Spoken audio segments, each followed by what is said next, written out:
Friends, welcome to Biology Made Easy. Today in this video, we'll discuss Golgi apparatus, which is also known as Golgi body. The discovery of Golgi apparatus is a Nobel-winning discovery by the Italian neurologist Camillo Golgi. So we'll discuss Golgi apparatus discovered by Camillo Golgi, and according to his name it is known as Golgi apparatus. And Camillo Golgi, the Italian neurologist, found that there are some densely stained reticular structures just near the nucleus, and he called it as Golgi body. The Golgi body has also some other names, like in addition to the Golgi apparatus, we can call it as a Golgi body. Then we can call it as also that is idiosome, then a lipochondrion. Also it is known as Dalton complex, and another name is Becker's body. So these are the different names of Golgi body. The Golgi body is usually present in case of the animals, and particularly in case of vertebrates. It's very prominent. It is absent in case of prokaryotes, and in eukaryotes it is also absent in mature RBC. It is absent in RBC and sperms of bryophytes and pteridophytes. Bryophytes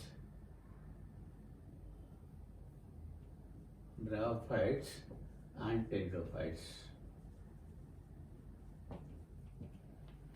So, what is the structure and function of this Golgi body? If we discuss the structure, it mainly consists of four parts. That is, one is cisternae, then the second one is that is tubules, then vesicles, and then Golgian vacuoles. These four are arranged. So how they are arranged, let us see. Now usually this is one suppose this cistern. This is one cistern. Then there is another cistern above it. Then there is another cistern. Then another cistern which is pieced like this. Then from this, these are the cistern. This is the cistern, and from this cistern, the tubules usually come out at the dilated ends. At the dilated ends, tubules come out. So these are tubules, and from the tips of the tubules, usually the vesicles are present. Like this, vesicles are present on the tips. So this is the vesicle. And the Golgian vacuoles, they are usually present at these places. These are the Golgian vacuoles.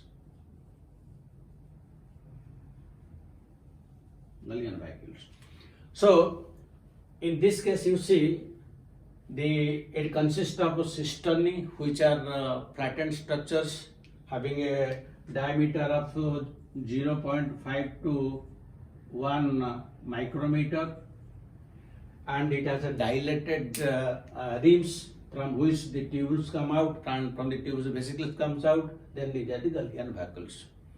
Now how they are arranged, you see.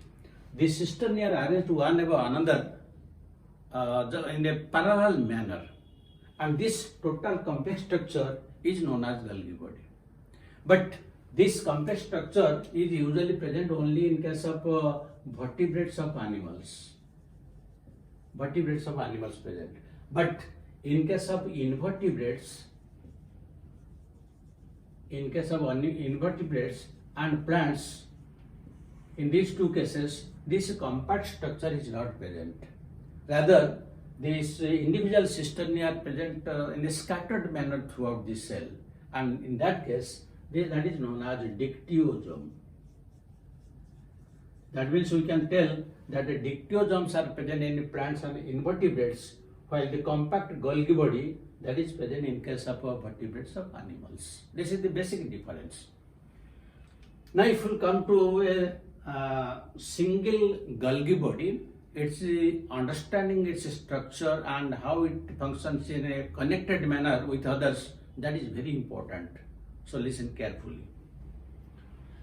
Now, each Golgi body has one this side is a convex side, and this is also known as the cis side, or you can call it as a forming face. While this side we can call it as a concave side, or we call it as a trans side, or it is a maturing phase. That means this side is a convex, cis or forming phase, and the other side is concave, trans or maturing phase. And this middle part, this is known as median. That means each Golgi body has one convex side and one concave side, and the structures are different on both sides. And this side, the convex side, is always it faces toward the endoplasmic reticulum and nucleus, while that side faces toward the cell membrane. That means the Golgi body has a polarity, because this side is toward the nucleus and that side is to the cell membrane. Number 2, it is asymmetric, because the structures are different on both sides, and always it changes its structure. That means it is pleomorphic. And another important thing is the cytoplasm surrounding this Golgi body is clear. That is known as zone of exclusion.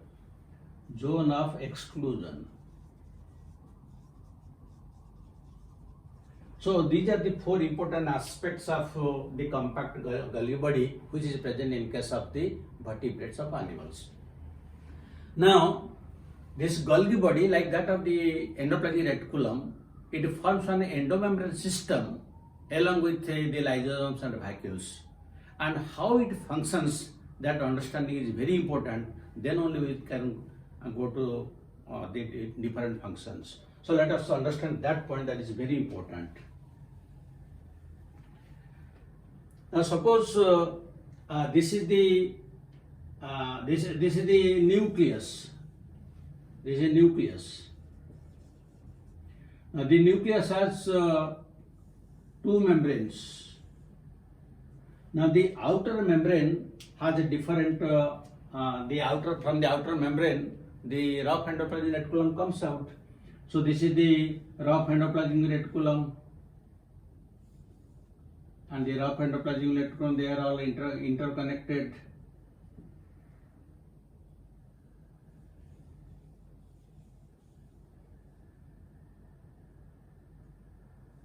Like this. This is the rough endoplasmic reticulum. And on this rough endoplasmic reticulum, these are the different ribosomes, they are present. Ribosomes. And on the other side,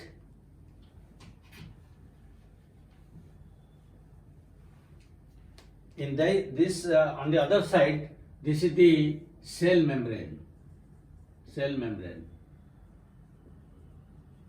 So this is the nucleus, that is the cell membrane, and in between this are present, these organelles are present.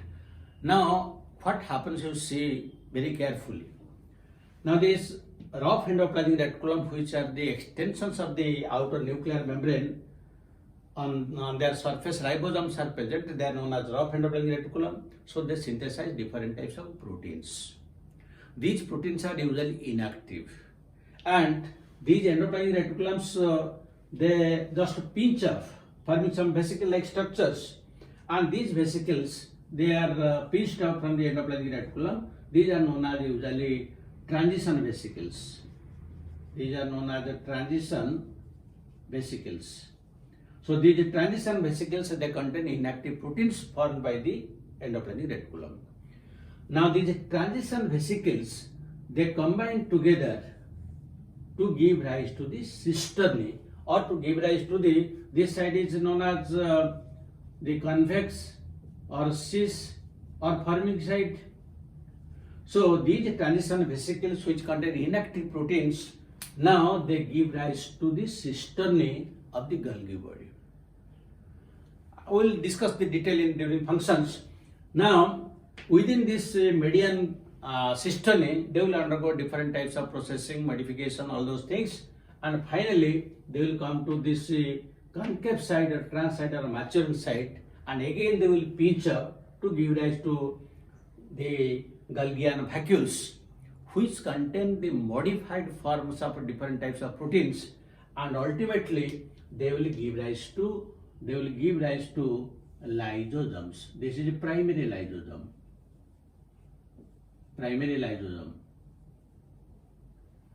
And some of this they will give different types of secretory materials, and they will in the form of by the process of exocytosis, they will go out.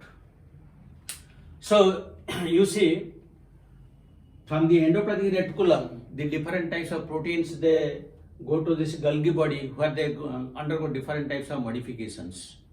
And from this Golgi body to the Golgian vacuoles, they go to the primary lysosome, and the different types of enzymes that are present in the lysosome, they will be utilized in this cell. While those substances which will be excreted to the outside, they, by the means of exocytosis, because these are secretory vesicles, they will be excreted out or secreted out. That means this endoplasmic reticulum, the Golgi body, the vacuoles, and the lysosomes, they give rise to the endomembrane system, or they give rise to GERL system. It is also known as the GERL system. GERL. G means a Golgi body, ER means endoplasmic reticulum, and L means a lysosome. So this is known as the GERL system, and how the substance moves, that is clear. So you can call it a GERL system, you can call it the endomembrane system, or you can call it as membrane flow. You can call it any line, but it is very commonly known as GERL system or endomembrane system. Now this is the reason why the Golgi body is always situated near to endoplasmic reticulum, because from the endoplasmic reticulum it will really receive the different types of proteins. So you see how they are arranged starting from nucleus to the cell membrane. So this is about the different types of structures. Now let us discuss the functions.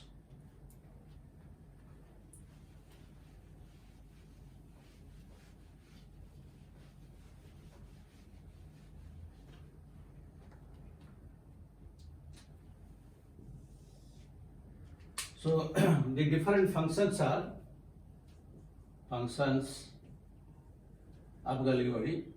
Now number one function is, now you see the Golgi body at its convex or cis side or forming side, it will receive the different types of inactive proteins, then it will sort it, then there will be processing, there will be packing, there will be modifying, then it will send to outside. So we can write all those things here. That means receiving, modifying, then processing,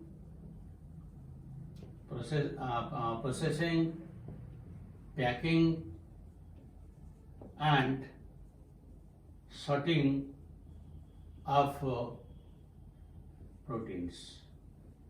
proteins formed by endoplasmic reticulum. That means it will receive the proteins, then it will undergo processing, modification, all those things it will take place here. That is the reason why hence it is present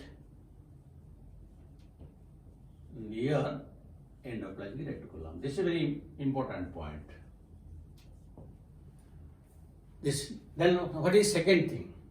The proteins which are coming to this endoplasmic reticulum, here there will be addition of different types of oligosaccharides, and that will lead to glycosylation and glycosidation, giving rise to different type of glycoproteins and glycolipids.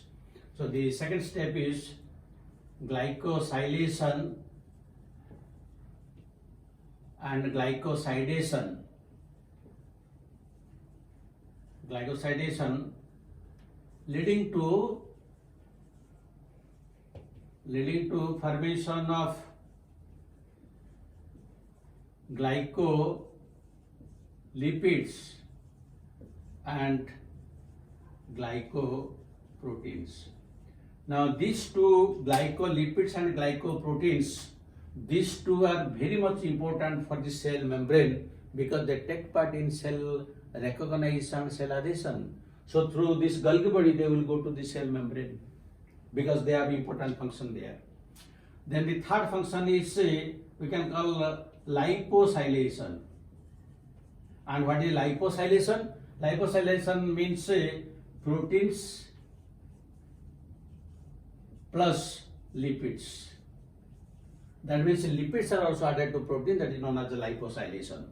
Then the next important function is membrane transformation. Membrane transformation. So what is membrane transformation? You see the nuclear membrane is modified to the endoplasmic reticulum, endoplasmic reticulum is modified to the Golgi body, then Golgi modified to vacuoles, then lysosomes, and then that will be to the cell membrane. That means this is also a process of recycling of cell membrane, and one type of membrane is converted to another. So that is known as membrane transformation, which you can call the recycling of cell membrane. Then the next point is secretion. Secretion of glandular cells.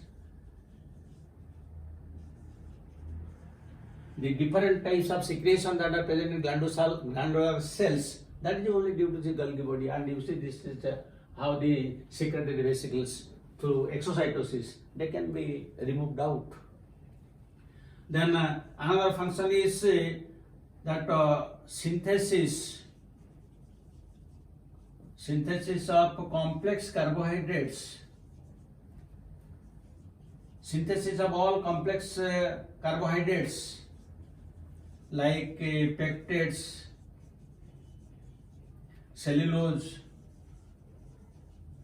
hemicellulose, mucopolysaccharides,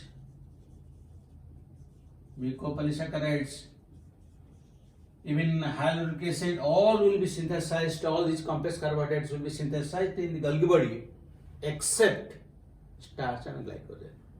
Because starch is synthesized in the chloroplast and glycogen is synthesized inside the endoplasmic reticulum. So we can write here except starch and glycogen. Then what are some other functions?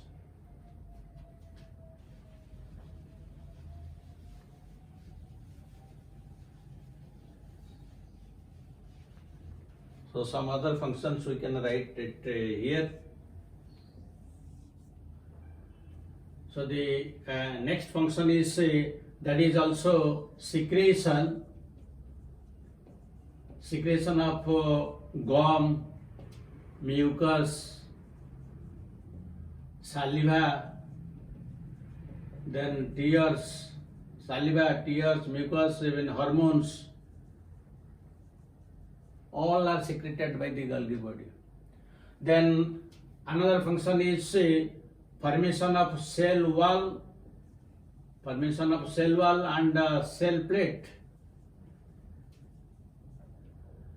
during plant cell cytokinesis. Then another function, as here it is clear, that is the Golgi body that is giving rise to the formation of lysosomes. So lysosomes are formed from Golgi body. That is formation of lysosomes.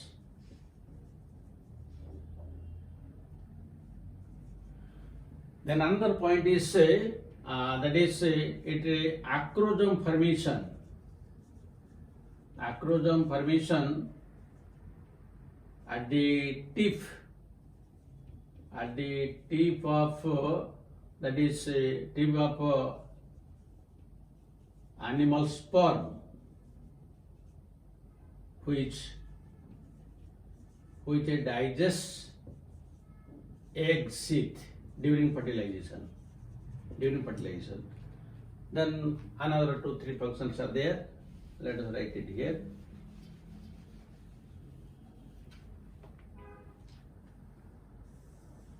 Then the 11th function, that is it helps in a root hair formation.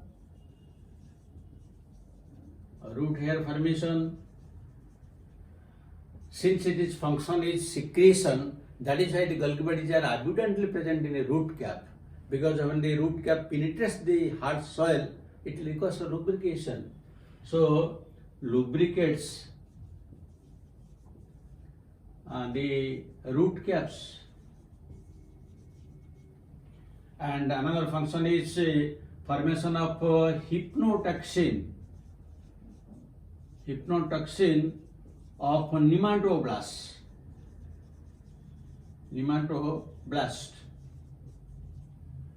And the final function is it maintains the fluid balance of the cell. If there is any excess fluid, it removes. So maintains